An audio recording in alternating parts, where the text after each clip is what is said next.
और मैं तो ऐसा मानता हूँ, हिंदू राष्ट्र बनाना तो अलग बात है। ये यदि बनाना चाहते हैं, एक गांव भी हिंदू नहीं बना सकते। किसी भी गांव में कोई हिंदू दिखाई नहीं देता। मुझे ब्राह्मण दिखाई देता है, मुझे क्षत्रिय दिखाई देता है, मुझे वैश्य दिखाई देता है, मुझे शूद्र दिखाई देता है, मुझे नाई दिखाई देता है। धोबी, धानुक, कहार, लोहार, तेली, तमोली, पाची, काची, अहिर, गड़रिया दिखाई देते हैं। वहाँ पर एक भी हिंदू दिखाई नहीं देता। मैं कहना चाहता हूँ, यहाँ पर जो बेटियाँ बैठी हैं वो क्या हिंदू नहीं है? भागवत चुप है, भागवती चुप नहीं है, आरएसएस चुप है, बजरंग दल चुप है। क्या ये हिंदू बेटियां नहीं हैं? और ये हिंदू बेटियां जो थी, क्या एक जाति के लिए, क्या एक धर्म के लिए गोल्ड मेडल लाई थी? ये पूरे देश के इन्होंने सर ऊंचा किया, इन्होंने तिरंगा को ऊंचा किया, इन्होंने तिरंगा का नाम ऊंचा किया, इन्होंने देश का नाम ऊंचा किया। लेकिन ये लोग यहाँ पर नहीं आ रहे। जब यहाँ पर वोट का काम आता है तो सब हिंदू हो जाते हैं। जब अधिकारों की बात आती है तो ये जातियों में बंट जाते हैं। जब यहाँ पर वोट देने की बात आती है तो हिंदू हिंदू करके मुसलमानों से लड़ाने का काम करते हैं, ईसाइयों से लड़ाने का काम करते हैं, सिखों से लड़ाने का काम करते हैं। ये इनका ऐसा तरीका है। अब इनका ये तरीका फेल हो गया। पहले हिंदू राष्ट्र नेपाल था और नेपाल के व्यक्तियों ने इस बात को माना है कि जब तक हिंदू राष्ट्र नेपाल रहा, पूरा का पूरा देश कंगाल हो गया था, भिखारी हो गया था, उसकी कोई मदद नहीं करता था। लेकिन जब से उन्होंने लोकतंत्र की प्रणाली शुरू करी है, जब तक उन्होंने लोकतंत्र को लागू किया है, तब से सारे दुनिया के देश उनकी मदद के लिए आगे आ गए हैं। बांग्लादेश आगे आया है, पाकिस्तान आगे आया है, चाइना आगे आया है, अमेरिका आगे आया है, सारे पूरे यूरोप कंट्री उसके समर्थन में आए हैं। जब ये देश हिंदू राष्ट्र रहेगा तो ये कुछ क्षेत्र तक सिमट कर रह जाएगा और कुछ क्षेत्र समझ कर रह जाएगा। तो ईसाई कहेंगे, हे फ्रांस उसकी मदद मत करना, और ईसाई कहेंगे अमेरिका से कि भारत की मदद मत करना। जब इनकी भारत की मदद नहीं होगी, ये भारत अकेला रह जाएगा। इनका राम मंदिर भी बन गया, राम मंदिर का तरीका भी फेल हो गया, हिंदू हिंदू का तरीका भी फेल हो गया।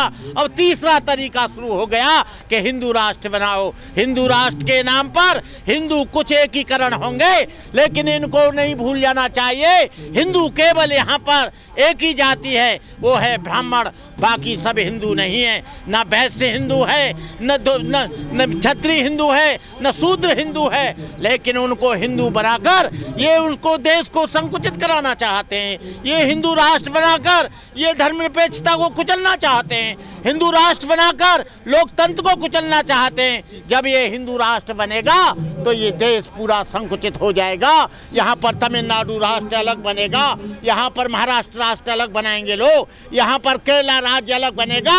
अरे देश के बेईमान लोगों, देश के टुकड़े टुकड़े मत करो। अरे तुम पर धीरेन्द्र शास्त्री, तुम पर पर्ची आती है, एक पर्ची ये भी बता दो कि वो ट्रक भर के बारूद कहाँ से आई।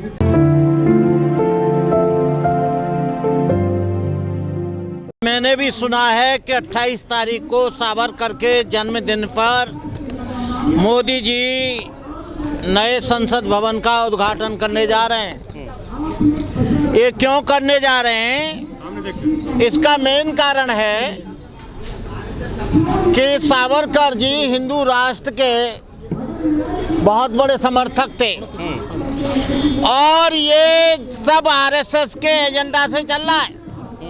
गवर्नमेंट इसमें कुछ भी नहीं कर रही है, न कोई संसद कर रहा है, संसद सदस्य। सारा का सारा एजेंडा नागपुर से, भागवत जी के यहाँ से, कौन से भागवत जी हैं? मोहन भागवत जी के यहाँ से बन रहा है। और वो ये बन रहा है कि नई संसद में नया संविधान होगा, नई गवर्नमेंट होगी, नया विधान होगा, नए तरीके के कानून होंगे। और ये जो कुछ भी हो रहा है, ये सावरकर जो है सबसे बड़े हिंदू धर्म और हिंदू राष्ट्र और आरएसएस के भी प्रवर्तक थे। और ये सब डॉक्टर अंबेडकर के बनाए हुए संविधान को अवहेलना करते हुए सारा का सारा कार्य वो अपने तरीके से अपनी मौज मस्ती के लिए कर रहे हैं। और जितनी डिक्टेटर्स और तानाशाही ये गवर्नमेंट कर रही है, मोदी जी कर रहे हैं, ये सब आरएसएस के कहने से कर रहे हैं। और ये जब नया संविधान बनेगा तो उन्होंने कथावाचकों को छोड़ रखा है, और जितने भी कथावाचक हैं उनसे बोल दिया गया है कि तुम हिंदू राष्ट्र की मांग करो, मनुस्मृति लागू करने की बात करो, और पूरे देश में जा जाकर ये प्रचार करो कि हिंदू राष्ट्र बनना चाहिए। लेकिन ये भूल जाते हैं कि ये देश किसी एक जाति का नहीं है, किसी एक संप्रदाय का नहीं है, किसी एक धर्म का नहीं है। ये देश धर्मनिरपेक्ष है। मुर्मू को नहीं बुलाना, पुराने राष्ट्रपति को नहीं बुलाना, ये पूरे देश के बहुजन समाज के लोगों का अपमान है। ये अंबेडकर के मानने वालों का अपमान है। लेकिन जब इनको जरूरत पड़ती है तो कहते हैं ये दलित नेता है, ये दलित राष्ट्रपति है। कभी उन्होंने ये नहीं कहा कि हिंदू राष्ट्रपति है।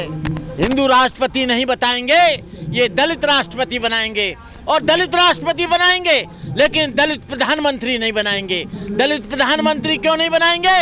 क्योंकि सारे अधिकार कॉन्स्टिट्यूशन के आधार पर और सारे अधिकार वो प्रधानमंत्री के पास हैं। ये चुनकर लाते हैं, कहां से पकड़ के लाते हैं ये भी पता नहीं है। मुर्मू को कोई जानता नहीं था, को रामनाथ कोविंद को कोई जानता नहीं था। पकड़ पकड़ के ले आते हैं ताकि एक भी शब्द न बोले, और हम जो भी रेजुलेशन लाएं, जो भी पिस्ता पास करके लाएं, आंख मीच कर उस पर मोहर लगा दे, वो पास हो जाए। चाहे एट्रोसिटी का एक्ट हो, चाहे आरक्षण खत्म करना हो, चाहे देश में जाटों का आरक्षण खत्म करना हो, गुंजरों का आरक्षण खत्म करना हो, तो बस राष्ट्रपति उस पर मोहर लगा दे और इनको अलग कर दे। सावरकर ने कोई लोहा नहीं लिया, सावरकर ने माफी मांगी, सावरकर ने हस्ताक्षर किए। वो अंग्रेजों का गुलाम था, अंग्रेजों का पेशकार था, उसने कोई लड़ाई नहीं लड़ी। एक भी आरएसएस का आदमी जेल नहीं गया। सारे के सारे जेल गए तो उसमें सबसे ज्यादा मुसलमान जेल गए। उनको तो वीर कहा गया है हिंदुओं के द्वारा। वो हिंदुओं के वीर इसलिए हैं क्योंकि वो हिंदू राष्ट्र की बात करते थे, छुआछूत की बात करते थे, ऊंच नीच की बात करते थे, पूंजीवाद की बात करते थे, इसलिए उनको सावरकर वीर बताया। और सावरकर वीर पूंजीपति थे, पूंजीवाद के समर्थक थे, वो जातिवाद के समर्थक थे, छुआछूत के समर्थक थे, हिंदू राष्ट्र के समर्थक थे, इसलिए उनको सावरकर को वीर कुछ लोगों ने बता दिया। क्या करेंगे? वो सब कुछ बनाएंगे। जाट है, जाट कहता है मैं हिंदू हूं, मुझसे बड़ा हिंदू कोई नहीं, मुझसे नीचा अहीर है, अहीर कहता है मुझसे नीचा जो पटेल है, पटेल कहता है मुझसे नीचा कुर्मी है, कुर्मी कहता है मुझसे नीचा जाटव है। जब इनमें कहने के लिए हिंदू हैं, जब सब में इस तरह का जातिवाद रहेगा तो कैसे होगा भाई, कैसे होगा मुझे बताओ आप। अरे देश इतना तरक्की कर रहा है, वो जापान घूम रहा है, हमारी बिटियां यहाँ सड़क पर बैठी हैं। वो इतना तरक्की कर रहा है कि 50 रुपया लीटर पेट्रोल था, आज 110 रुपया पेट्रोल हो गया। आज वो इतनी तरक्की कर रहा है कि रेल बेच रहा है, भेल बेच रहा है, तेल बेच रहा है, डीआरडीओ बेच रहा है, बीएचएल बेच रहा है, बीएसएनएल बेच रहा है, एलआईसी बेच रहा है, बैंक बेच रहा है। अरे इससे बड़ा देश की तरक्की और क्या होगी। पूरे देश की संपत्ति बिक गई, पूरा जो 265 टन सोना था वो गिरवी रख दिया। जब देश में किसी आदमी के घर में परेशानी आती है तो वो अपने पत्नी के जेवर जब बेचता है जब बहुत मुसीबत आती है। इन्होंने पूरा देश बेच दिया। 2000 नोट का बंद छोड़िए, इन्होंने आरबीआई से अरबों करोड़ों लाख रुपया लोन लेकर वो अडानी और अंबानी को दे दिया, वो मालदार कर दिए। ये दो घरानों के लिए जर रहे हैं, एक अडानी और एक अंबानी, और सभी गुजराती हैं। इन्हें केवल 2 परिवारों की सूझी है।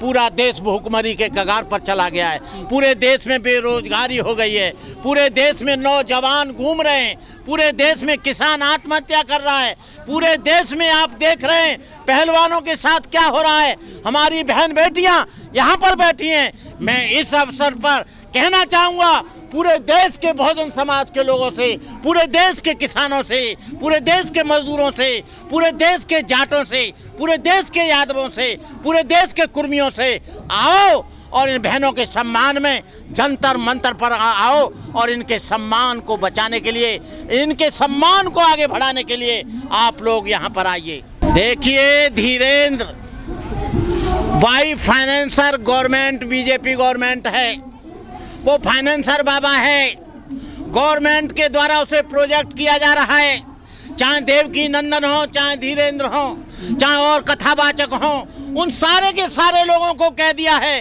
तुम हिंदू राष्ट्र बनाने की बात करो। यदि वो हिंदू होते और हिंदू राष्ट्र बनाने की बात करते तो हिंदू बेटियां यहाँ पर बैठी हैं, उनके समर्थन में भी आते। भागवत हिंदू राष्ट्र की बात करते हैं, हिंदुओं की बात करते हैं, सबसे बड़े पैरोकार बनती है आरएसएस, उनको यहाँ आना चाहिए था, लेकिन वो आ नहीं रहे हैं क्योंकि ये जाट समाज की लड़कियां हैं। और ये जाट समाज की लड़कियां ये जो गोल्ड मेडल लाई किसी एक जाति के लिए नहीं लाई, किसी एक वर्ग के लिए नहीं लाई, पूरे देश के लिए लाई, देश का नाम ऊंचा किया। लेकिन ये देश बटा हुआ है। जब यहाँ बहुजन समाज के लोगों की समझ में आएगा, दलित समाज की समझ में आएगा, जाटों की समझ में आएगा, गूंजरों की समझ में आएगा, यादवों की समझ में आएगा कि तुम हिंदू नहीं हो, केवल तुम गूंजर हो, केवल तुम यादव हो, केवल तुम धोबी हो, केवल तुम धानुक हो। आपको बताऊं जब यहाँ पर मंदिर का निर्माण कमेटी बनी, 3 बैकवर्ड के बच्चे मरे, लेकिन एक को भी उसमें नहीं रखा गया।